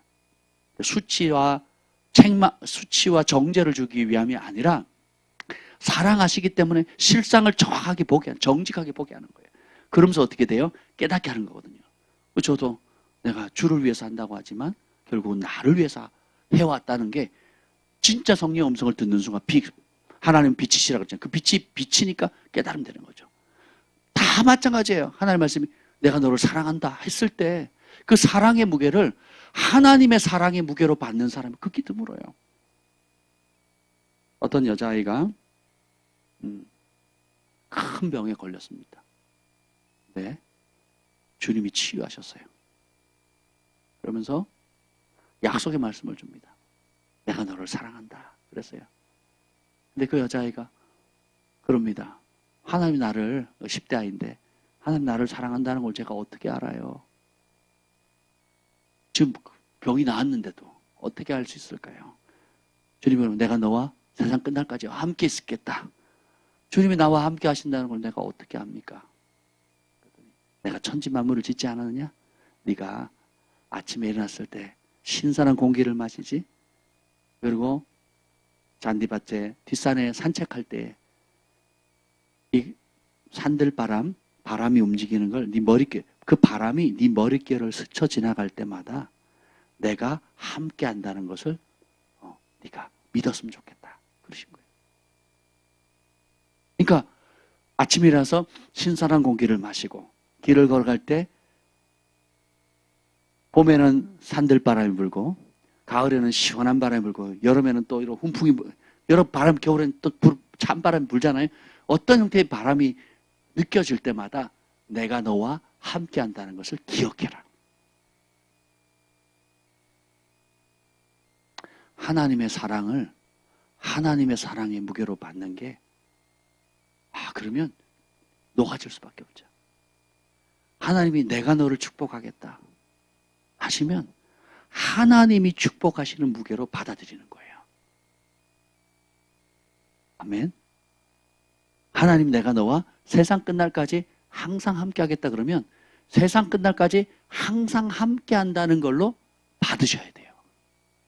하나님의 말씀을 하나님의 말씀의 무게로 받아들이면 거기에 사로잡히게 되거든요. 우리는 그런 놀라운 하나님의 약속의 말씀에 사로잡히기를 거부합니다. 그리고 어떻게 해요? 세상이 준 거짓말들, 내 욕심의 소리, 사단의 참소, 그리고 세상 친구들, 주변 사람들이 말하는 거짓된 음성을 듣는 거거든요. 실패의 소리, 정죄의 소리, 참소의 소리를 듣거든요. 하나님 사랑하는 거 머리로 맞는데 그래도 뭐예요? 하나님 날 안 사랑하는 것 같아. 혹은 누구보다도 덜 사랑하는 것 같아. 예? 하나님 복을 주신다는 건 아멘 하지만 자녀에게 그 자녀에게 뭐 찬송하잖아요. 예? 자녀 막 하잖아요. 입은 찬양을 하는데 속은 근데 나는 왜 이래요? 이러고 있는 거죠. 이게 뭐예요? 하나님의 말씀에 사로잡힌 게 아니고 세상의 소리, 실패의 소리, 좌절의 소리, 정죄의 소리에 사로잡혀 있는 겁니다. 그런데 이 복을 하나님이 주시는 이 약속의 말씀의 복을 누릴 수 있는 마스터키가 뭐라 그랬어요? 믿음이라 그랬잖아요. 율법의 저주에서 속량받는 십자가의 그 은혜를 받아들이는 것도 뭐예요? 믿음이잖아요. 그렇죠? 믿음이 없이는 하나님을 기쁘시게 하지 못하나니. 그래서 믿음으로 받는 거예요. 믿음으로.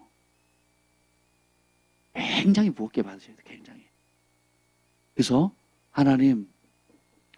이 바울이 하나님의 성령에 사로잡혔고 하나님의 말씀에 사로잡힌 것처럼 주님 날 그렇게 사로잡아 주세요. 무시로. 우리가 왜 휴대폰에 중독이 됩니까? 공허하거든요. 우리가 게임이나 기타 여러 가지 중독성 있는 거 왜 중독이 됩니까? 그거 하면 시간 가는 줄 모르잖아요. 그거 하면 누가 말려도 하잖아요. 왜요? 진짜 사로잡혀야 될 것에 사로잡히지 못하니까 엉뚱한 것을 계속 잡는다. 갈증 날 때 탄산음료 먹으면 그때는 목은 칼칼하고 시원한데 또 돌아서면 더 갈증 나잖아요. 그걸 계속 반복하는. 그래서 나중에 중독되는 거잖아요. 어떤 형태든 사람 중독, 물건 중독, 휴대폰 중독, 뭐 각종 돈 중독, 뭐 다 중독되잖아요. 왜요? 진짜 사로잡혀야 될 것에 사로잡히지 못하니까 엉뚱한 것에 사로잡혀요. 이걸 중독이라 그러는 거예요. 제가 결심했습니다. 뭐냐면 유대인들이 왜 기도할 때 그 통곡의 벽 앞에서 성경을 들고 흔들면서 기도할까? 네. 왜 기도할까? 감정 따라 기도하지 않는 거예요. 약속의 말씀, 하나님이 이렇게 약속하셨잖아요. 믿습니다. 하나님의 말씀을 권위를 인정합니다. 이 말씀을 내 삶에 이루어 주세요. 우리 나라에, 우리 사업에, 이 범사에 하나님이 약속하신 그대로 이루어달라고 말씀이 이루어지도록 기도하거든요. 그리고 그 말씀에 내가 순종할 수 있는 힘을 달라고, 그 말씀에 복종하도록, 그 말씀 앞에 내가 순종하지 못한 것을 회개하게 해달라고, 그 놀라운 약속의 말씀을, 사랑의 말씀을 안 믿은 거에 대해서 회개하게 해주시고, 이 약속의 말씀을 감사하고 기뻐하고 찬송하고 송축하고. 할렐루야. 아멘. 그래서 제가 독한 마음을 품었잖아요. 뭔지 아세요? 말씀 가지고 기도하리라. 이 약속의 말씀 가지고 기도하는 거예요. 제가 말씀을 읽고 기도 제목 잡고 기도합니다. 그리고 그 기도가 끝나면 또 다시 말씀을 붙잡고 또 기도합니다. 그리고 또 다시 말씀을 붙잡고 기도합니다.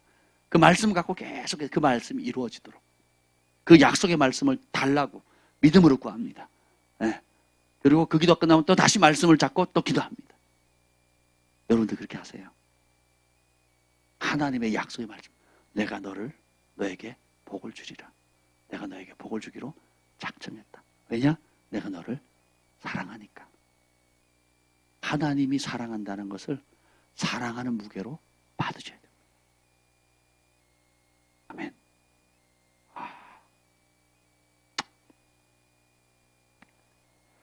바울이 하나님의 사랑에 사로잡히니까 가는 곳마다 하나님을 이 천국 복음, 예수 그리스도의 복음을 진실하게 믿는 사람을 발견하게 돼요. 제가 적어봤잖아요. 그 15장 40절에는 예루살렘부터 온 선지자 실라가 2차 전도여행의 동역자가 됩니다. 실라를 얻게 되고요. 그 다음에 16장 2절에는 루스드라에서 그 돌 맞아 죽었던 돌 맞았던 그곳에서 디모데라는 영적 아들을 얻습니다. 속사도 시대를 이어가죠. 사도들의 세대를 이어가는 영적인 아들을 얻게 됩니다. 그리고 16장 14절에는 그 빌립보 지방의 그 두아디라에서 자주장사 루디아를 만나요. 루디아를 만납니다. 자기 집에 들이죠. 비즈니스 하는 사람을 만나는 거 비즈니스 하는 사람만. 그리고 17장 34절에 보면 디오누시오 다마리 이름도 어렵네. 그 최초의 그 아테네의 그 감독이 되고 순교자가 되는 그런 훌륭한 사람을 만나죠. 오늘 18장 3절에는 브리스길라와 아굴라를 만나게 되고 그 다음에는 아볼로를 만나게 됩니다. 가는 곳마다 하나님께 사로잡힌 사람. 그래서 주님께서 여기 있는 인물들은요, 그 외에도 많은 사람을 만나는데 여기 인물들은 어떤 인물인 줄 아세요? 도시를 책임지는 인물이에요. 혹은 나라를 책임지는 인물입니다. 바울이 복음을 전할 때 세 부류 있죠. 폭동을 일으키는 사람, 다음에 또 듣겠다고 그냥 다음 기회에 하는 사람, 또 그걸 받아들이는 제자들 있죠. 그 제자들 중에서도 어떻게 해요? 하나님께 사로잡혀서 이제는 생업이 부업이 되고 복음을 전하는. 여러분 왜 돈 법니까? 먹고 살기 위해서였잖아요. 지금까지는. 먹고 살기 위해서 사는 또 다른 부류가 있죠. 이게 뭐예요? 짐승이거든요. 짐승. 가축들이거든요. 가축들이잖아요. 먹고 살려고 사는 본능을 따라서 하는 거잖아요. 우리가 그런 인생을 살았어요. 존개처나 깨닫지 못하는 사람 멸망하는 짐승과 같다 그랬잖아요. 그런데 천국 복음이 바울이 전한 복음을 딱 받고 예수 그리스도를 만나고 나니까 생업이 부업이 되고 이제는 주업이 뭐가 됩니까? 천국 복음을 전하는 거예요. 그래서 집도 왜 마련합니까? 교회 만들려고 집을 확장하는 거예요. 교회 만들려고. 저희가 김포에도 집을 넓게 마련한 이유가 뭐게? 그곳에 사람들을 모아놓고 사람들 양육하고 격려하고 힘을 주고 성경을 가르치고 진리를 전하기 위해서 넓은 집을 얻었거든요. 우리가 이 성전을 넓은 곳으로 또 지하로 옮긴 이유가 뭡니까? 더 많은 사람들에게 모이고 기도하고 마음껏 부르짖고 기도하고 하나님 말씀을 듣고 양육받고 훈련받고 할 수 있도록 하는 거 아니겠습니까? 우리가 GF 센터, 글로벌 센터를 구하는 이유도 뭐예요? 사람들 살리는 거 아니겠습니까? 그죠? 하나님께 사로잡힌 바 되어서. 저는 죄의 종이었는데 이제는 의의 종이 되고, 저는 죄의 무기로 쓰여 사단의 꼭두각시 노릇했는데 이제는 하나님께 사로잡힌 바 되어서 하나님께 사로잡힌 바 된 삶을 살아가는 거. 예, 거기에 순종하는 사람은 어떻게 됩니까? 하나님께서 10골, 5골을 다스릴 수 있는 권세를 주는 거예요. 루디아도, 디모데는 어떻게 해요? 세계적인 사도가 되는 거예요. 디모데. 바울을 쫓아다녔잖아요. 바울의 유업을 그대로 받죠. 그래서 전 세계는 나의 교구다라고 외쳤던 요한의 슬레처럼 전 세계를 상대로 하는 전 세계의 영적인 아비가 되거든요. 디오니소스는 아테네, 그리스의 핵심 수도인 아테네. 그러니까 아테네를 점령하면 그리스 전체를 점령한 거잖아요. 그렇죠? 브리스가 아굴라도 보면 로마에서 쫓겨났단 말이에요. 쫓겨났던 사람이 다시 로마로 가요. 네. 그리고 이 바울과 함께 사로잡힘으로 해서 어떻게 해요? 브리스가 아굴라는 전 세계를 돌보는 영적 아비어미가 돼요. 이제 18장부터 쭉 나올 때 바울이 복음을 전하는 곳마다 그 누가라고 하는 요한과 더불어서 또 이제 바울과 실라 그리고 브리스길라와 아굴라가 같이 갑니다. 디모데까지. 바울이 순교하는 그날까지. 그래서 어떻게 돼요? 세계에 영향을 끼치는 영적 아비가 돼요. 원래 생업은 뭐였어요? 천막장사였어요. 천막장사. 여러분 생각해보세요. 여러분이 하는 천막장사로 인생을 마치기를 원하세요? 세계의 영혼들을 살리고 그들의 영적 아비가 되기를 원하세요? 여러분이 하는 직업의 월급쟁이가 되기를 원하세요? 아니면 조그만 그냥 내 인생에 우리 가족 소위 말하는 소박한 꿈을 가지고 그냥 밥벌이나 하고 그냥 우리 가족들이랑 먹고 살면 되겠습니다. 주님 그거 하려고 이 땅에 보내신 게 아니라니까요. 모르니까 그렇게 살죠. 그걸 모르니까 그렇게 살아요. 집 한 채, 서울에 집 한 채, 강남에 집 한 채 얻었으면 됐다. 혹은 뭐 내가 노후 자금 얼마 있으면 됐다. 이게 인생의 목적인 줄 알고 살았으니까 모르니까 그렇게 살죠. 누구도 안 가르쳐 줬으니까. 오늘부터 그 저주가 끊어지길 예수님으로 축복합니다. 그럼 어떻게 살아야 되겠어요? 브리스길 아우라는 생업을 위해 살았어요. 생계를 위해 살았다고요. 그러니까 살기 위해 살았어요. 살기 위해 사는 삶이었는데 이제는 어떻게 해요? 살리는 삶을 사는 거예요. 자기가 입에 풀칠하기 위해서 살았는데 이제는 어떻게 해요? 다른 사람 먹이기 위해 사는 거예요. 내가 편하려고 살 인생의 생업을 했는데 이제는 어떻게 해요? 남을 윤택해 하기 위해서. 목적 자체가 바뀌는 거 아닙니까? 어제 박스를 정리하는데 이제 김 목사님이 많이 했지만 그것도 뒷정리도 제가 하고 또 부족한 걸 채우고 막 하는데 그것도 몇 시간 걸리더라고요. 한 두세 시간 걸리는데 몸은 힘들어요. 근데 되게 마음이 즐겁더라고요. 그 사람이 3시 온다 그래놓고는 7시 와서 7시 반에 왔어요. 7시 반에. 3시에 전화할 때 4시에 온대요. 4시에 전화할 때 5시 온다. 5시 온다. 6시. 그 5시 전화가 왔어요. 뭐라고 하냐면 평택입니다. 그래요. 그 언제 오냐고 6시까지 오겠대요. 그래요. 그럼 오세요. 하고 끊고 보니까 어떻게 5시에 이 퇴근 시간에 1시간 만에 평택에서 여기 옵니까? 아니나 다를까 전화했더니 7시 넘었고 7시 반 5km 남았다 그래놓고는 30분 걸리더라고요. 그래서 어제 늦게 왔는데 근데요 되게 행복한 거예요. 행복한 거예요. 제가 아끼는 화장품이 있었거든요. 제가 아끼는 화장품. 아주 고급스러운 화장품 세트가 있었습니다. 손 떨면서 넣었잖아요. 거기다가 그 필리핀 물자 박스에다가 넣었잖아요. 근데 되게 행복한 거예요. 제가 그걸 왜 아꼈을까요?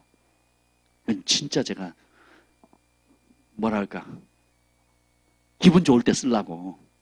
누가 줬는지 기억도 안 나요. 풀세트예요. 풀세트. 손 떨려가면서 너무 좋은 거예요. 그리고 이제 그 블루투스 스피커 있잖아요. 작은 게 있더라고요. 여러 개 있더라고요. 곳곳에 중국산 메이드 인 차이나부터 해가지고 근데 되게 좋은 거예요. 야 이게 거기 가면 전자제품이 가도 좋겠다. 지금 카세트도 지금 제가 새 걸로 바꿨잖아요. 저것도 다음에 포장 잘해가지고 다음번 보낼 때는 거기 가면 라디오 듣고 좋잖아요. 음악 듣고 찬양 듣고 필리핀 사람들 음악 좋아하니까 보내야 되겠다. 근데 어제는 공간이 안 돼서 못했는데 다음번에 보낼 때 제가 충전해놨습니다. 충전 다 해놨어요. 그 전자제품도 잘 포장해서 보내면 너무 좋겠다. 근데 그걸 나누려고 하니까 너무 기분이 막 좋은 거예요. 기분이 좋은 거예요. 그래서 우리 교회도 이제 중고 수다 남은 거 또 뭐 의미 있게 쓰겠지만 할 수 있으면 좋은 거 보냈으면 좋겠다. 내가 받아도 좋은 거, 내가 대접받고 싶은 그대로 대접하라고 했잖아요. 선교 물자도 마찬가지라는 생각이 들더라고요. 할 수만 있다면. 그래서 오늘 하는데 막 너무너무 마음이 막 좋은 거예요.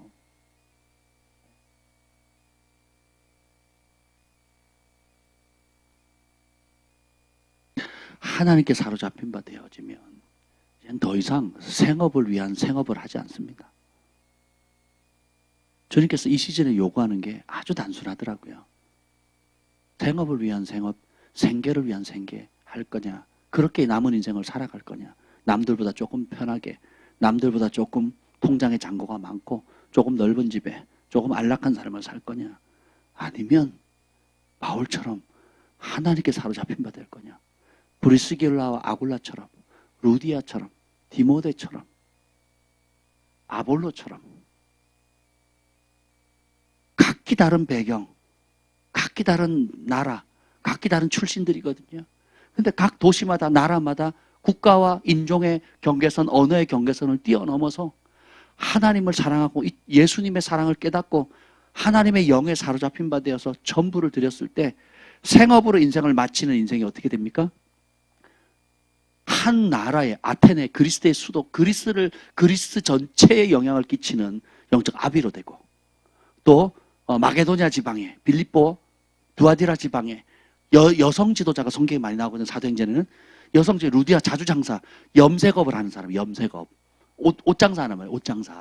옷장사 하는 사람이 그 지역의 영적 어미가 되는 거예요. 그리스교를 악어는 바울이 밟는 모든 땅에 함께 동역하면서 전 세계의 영적 자녀들을 돌보는 영의 아비가 되는 거예요. 천국 갔을 때 얼마나 상이 크겠습니까? 디모데도 똑같이 그 길을 가거든요. 디모데도. 하나님께서 그걸 다루세요. 나면 만족하지 않니? 내 안에 그런 네가 원하는 모든 것이 없다고 생각하니? 근데 우리는 어떻게 해요? 내가 너의 지극히 큰 상급이다. 하나님이 아브라함에 그렇게 말했는데 아들도 안 주시고 이런 반응을 보이지 않습니까? 이삭도 안 주시고 그럽니다. 여러분의 이삭이 뭡니까? 학생들은 좋은 대학, 시집장가 잘 가는 거. 그리고 결혼한 사람들은 뭐예요? 좋은 직장 얻는 거, 월급 많은 거, 연봉 많은 거. 사업자들은 사업 잘 되는 거. 이게 내 이삭이에요, 내 이삭. 하나님 주시는 그건 분복이죠. 그건 부가물이지. 그건 하나님께로부터 나오는 일종의 작은 선물이지. 그 모든 아름다운 선물을 주시는 하나님을 얻는 것에 대한 가치를 실제로 아는 사람이 많지가 않습니다. 그 놀라운 분이, 그 천지 만물을 창조하신 분이 진짜 나를 사랑하신다. 그 나에게 복을 주신다. 나와 함께 하신다. 나를 통해서 그분의 일을 하기를 원하신다. 나를 통해서 하나님의 영광을 받으시기를 원하신다. 나를 통해서 하시기로 결정했던 이 사실을 받고 삶을 드리는 사람, 기꺼이 그것이 인생의 목표로 삼은 사람, 하나님께 사로잡힌 바 되고 그분의 영에 사로잡힌 바 되어서 그렇게 드려지기로 결정하는 사람, 주님 찾고 계십니다. 우리 글파는 그런 사람들을 이기는 곳이 될 겁니다. 저는 그렇게 살고 싶어요. 여러분들 그렇게 사시겠습니까? 그렇게 원하십니까? 아멘. 그렇게 살아갑시다. 아멘. 성령의 음성이 주는 유익이 이와 같습니다. 진짜 듣기 전에는 내가 가짜에 속고 있다는 걸 몰라요. 진짜 주님을 만나기 전엔 내가 내 믿음이 가짜라는 게 모른다니까요. 하나님의 말씀이 수많은 약속 가운데 재정에 관해서, 인생의 목적에 대해서, 내 삶의 진짜 주인에 대해서, 또 여러 가지 거에 대해서 성령의 음성을 딱 듣게 될 때 성령께서 모든 걸 가르쳐 준다 그랬잖아요. 모든 실상을 알려주시거든요. 그게 딱 들려주는 순간 내가 거짓에 묶여 있었구나. 내가 나 자신을 잘못 평가했구나. 내가 나 자신을 과대평가했구나. 혹은 과소평가했구나. 내가 잘하고 있는 줄 알았는데 잘하는 게 아니었구나. 내가 못하고 있었는데 못하고 있는 게 아니었구나. 내가 잘 가고 있었는데 잘못 가고 있었구나. 응? 또 이 일을 하나님 별로 중요하게 생각하지 않은 줄 알았는데 이렇게 소중히 여기시는구나 라는 걸 알게 되려요. 성령의 음성을 들으면. 오늘 이 아침에 오늘 이 귀한 말씀을 통해서 여러분 성령의 음성을 듣기를 예수님의 이름으로 축복합니다. 그래서 수많은 사람이 고린도에서 1년 6개월 동안 있을 때 영접하고요. 오늘 18장 9절 10절 읽겠습니다. 9절 읽겠습니다. 9절 시작. 밤에 주께서 환상 가운데 바울에게 말씀하시되 두려워하지 말며 침묵하지 말고 말하라. 자, 두려워하지 말고 침묵하지 마라. 소동에서 또 죽이려고 그러거든요. 네. 두려워하지 마라. 이 도시에 내 백성이 많다. 그 10절에 보면 내가 너와 함께 하겠다. 두려워하지 못할 이유가 뭐예요? 핍박이 없다는 게 아니에요. 조롱이 없다는 게 아니에요. 삶에 어려움과 환난과 시련이 없다는 게 아니에요. 그걸 보장하지 않는다니까요. 그걸 보장하지 않아요. 하나님은. 두려워하지 마라. 환난 있다. 너희가 내 이름 때문에 모든 민족에 미움 받을 거다. 미움도 있다. 법정에 또 이제 1년 뒤에 법정 고소 당해서 바울이 가는 것보다 법정 고소를 당하거든요. 그 재판 소송을 당합니다. 이제 앞으로 우리 교회는 법적인 투쟁을 해야 돼요. 계속 소송 당하고 바울이 마지막까지 황제 앞에 쓰는 로마 황제 앞에 쓰는 게 뭐예요? 법정 소송이잖아요. 소송. 그 소송의 길을 통해서 복음을 전하잖아요. 필리핀의 백영모 송사님도 지금도 소송 때문에 한국에 못 나오는 거거든요. 나올 수 있는데 법정 소송 때문에 못 나오는 거거든요. 근데 그 법정 소송이 괴로운 게 아니라 그 법정 소송 가운데 왕들과 총독들과 변호사들, 판사들, 검사들, 그 정치인들, 검찰청 사람들에게 어떻게 복음을 전하는 거예요. 할렐루야. 그 어려움, 예수님 믿는 것 때문에 어려움, 손해보는 거, 어려움 때문에 고통받는 거, 그것 때문에 어떻게 해요? 복음을 전하는 거예요. 그러면 주님이 함께 하시니까 침묵하지 마라. 억울하다 생각하지 마라. 침묵하지 말고 너는 오히려 더 담대하게 복음을 전해. 초대교회 복음이 핍박이 딱 터지니까 어떻게 합니까? 주여 저들의 위협함을 하감하사 우리가 더 이상 핍박받지 않게 해주세요. 기도하지 않거든요. 뭐라고 합니까? 담대히 오히려 담대히 예수 그리스도의 복음을 증거하게 하시고 손을 펼칠 때 병자들이 낫게 해달라고 담대히 천국 복음 전하게 하시고 성령의 능력이 나타나게 해달라고 이 두 가지를 잡거든요. 할렐루야. 오늘 코로나 시대에 뭘 구해야 되겠습니까? 이 핍박, 법정 소송이 빨리 끝나게 해달라고 기도할 게 아니고 어떻게 해요? 오히려 담대히 진리의 복음 전하게 하시고 그리고 손을 내밀어 기도할 때 성령의 초자연적인 역사와 치유와 회복의 역사가 가시적인 성령의 나타남이 나타나게 해주십시오. 이걸 구해야 되지 않겠습니까? 아멘. 두려워 말고 침묵하지 말고 전해라. 내가 너와 함께 계시며 10절 시작. 내가 너와 함께 있음에 어떤 사람도 너를 대적하여 해롭게 할 자가 없을 것이니 이는 이 성중에 내 백성이 많음이라 하시더라. 핍박하는 인간이 아무리 많아도 또 하나님의 말씀 듣는 사람들이 있어요. 그래서 오히려 그 앞절에 보면 6절 읽어보겠습니다. 6절 시작. 그들이 대적하여 비방하거늘 바울이 옷을 털면서 이르되 너희 피가 너희 머리로 돌아갈 것이요 나는 깨끗하니라. 이후에는 이방인으로 가리라 하고. 지금 이 고린도도 이방인 지역이거든요. 근데 이방인 지역에 먼저 전한 사람이 동족들이냐, 동족. 그 하나님을 경외하는 하나님 백성들이죠. 근데 이걸 복음을 받아들여요, 안 받아들여요? 그래서 하나님 말씀을 받아들이는 것은 피의 문제입니다, 피의. 너희 피가 너희 머리로 돌아갈 것이다. 그 말은 뭐예요? 예수 그리스도의 복음을 받아들이고 안 받아들이는 건 옵션이 아니고 피, 목숨의 문제예요, 목숨. 그래서 어떻게 안 받아들여? 본 앞에 털어버립니다. 그리고 어떻게 하면 나는 고린도 안에는 내 동족인 너희부터 친족인 너희부터 전하려고 했는데 안 받아들여?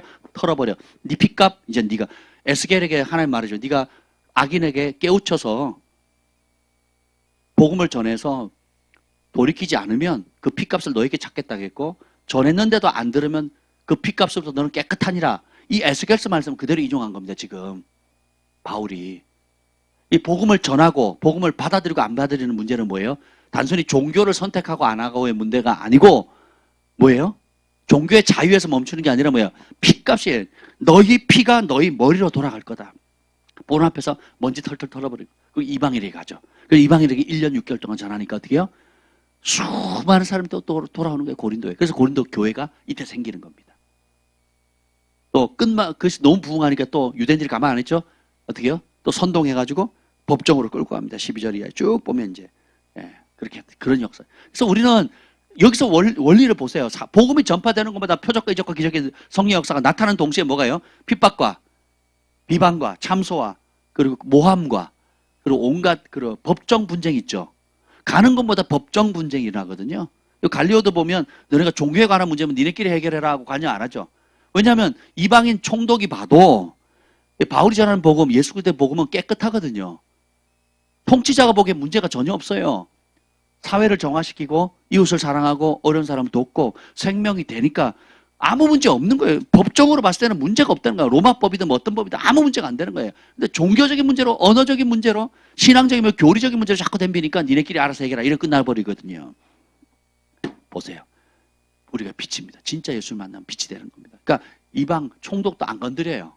오히려 칭찬하죠. 우리가 이제 9절에 보면 밤에 주께서 친히 환상 가운데 나타나셨어요. 두려워하지 마라. 침묵하지 마라. 바울에게만 지금 말씀하고 계시는 겁니까? 이걸 왜 기록했을까요? 잃는 너희도 두려워하지 마라. 그리고 침묵하지 말고 복음 전해라. 내가 너와 함께 할 거다. 그러면 이 말씀을 받을 사람들이 일어날 것이다. 전하지 않으면 그 핏값을 너에게 찾을 것이고 전했는데 안 받으면 안 들은 사람이 스스로 자기 핏값을 지불해야 될 것이다. 이게 복음이에요. 그래서 천하를 공의로 심판할 날 내가 작정했는데 깨닫게 해라, 돌이키게 해라. 그럼 우리 인생에 브리스길라 아굴라처럼 우리의 생업을 뭘 위해서 써야 돼요? 복음을 전하는 데 써야 됩니다. 그렇게 돈 벌어보세요. 다르게 벌 겁니다. 그럼 그렇게 하다가 손해보세요. 다르게 벌 거예요. 손해보는 게 아니에요. 그리고 그 말씀을 떠나서 이익을 얻는 게 아니에요. 내가 편하게 사는 게 진짜 편한 게 아니에요. 내가 복음 때문에 어려움 당하고 고통 당하고 힘겹게 사는 것이 힘겨운 게 아니라고요. 구유에 소가 없으면 구유는 깨끗하거니와 소가 있으면 일을 많이 한다 그랬거든요. 소똥 치우는 거 힘들고 소 여물 주는 게 어렵지만 그 소가 하는 일이 많거든요. 소가 없으면 편할 수 있어요. 냄새도 안 나고 구유는 깨끗해요. 근데 일을 못해요. 우리 인생도 마찬가지입니다. 여러분이 힘들어하는 그 일, 여러분이 힘들어하는 사람, 또 겪는 모든 일들, 주께 주신 사명들, 주께서 하고자 하는 그 일들, 그 일이 없으면 편할 수도 있죠. 근데 여러분 인생은 의미를 상실하게 됩니다. 이 땅에 보낸 목적 자체를 잃어버리는 거예요.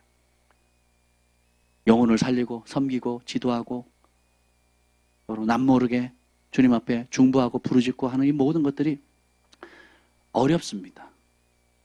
안 하면 편하죠.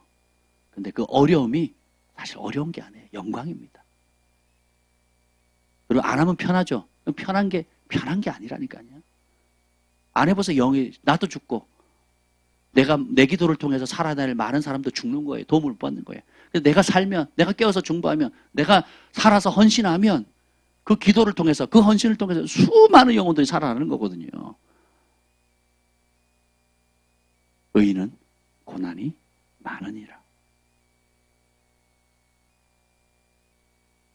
가치가 있습니다. 생각을 바꾸셔야 돼요. 고난이 아니에요. 고난이라고 쓰고 영광이라고 읽으셔야 돼요. 편함이 아니에요. 편함이라고 쓰고 영적인 나태함이라고 읽으셔야 되거든요. 심판을 자초하는 거거든요. 우리 인생을 녹슬어서 버리면 안 되겠죠? 아무것도 안 하고 편하게 지내고 녹슬어서 버리면 안 됩니다. 우리 인생은 따라 없어지더라도 하늘의 부르심 그대로 살아가요. 그것 때문에 잠 못 자도 좋고, 그것 때문에 모함 들어도 좋고, 그것 때문에 내가 고생해도 좋고, 그것 때문에 손해봐도 좋다는 그걸 잡아야 돼요. 하나님께 사로잡힌 바 돼요. 하나님의 말씀에 사로잡힌, 성령에 사로잡힌 바 돼요. 아멘. 그 은혜를 구합시다. 주님, 바울이 하나님의 말씀과 하나님의 성령에 붙잡혀 예수는 그리스도라고 어디를 가든지 담대히 증거했던 것처럼 우리에게도 그 은혜를 주시옵소서. 먹고 살기 위해서 생계정선에서 생업에 묶여 사는 인생 되지 않게 하시고, 브리스길라와 아굴라처럼 이제는 자기 밥벌이하는 삶, 내 노후 걱정하는 삶을 떠나 주님, 도시를 살리고 국가를 살리고 열방을 먹이고 살릴 수 있는 예수 그리스도의 증인 되게 하여 주시옵소서. 예수님의 이름으로 기도합니다. 아멘.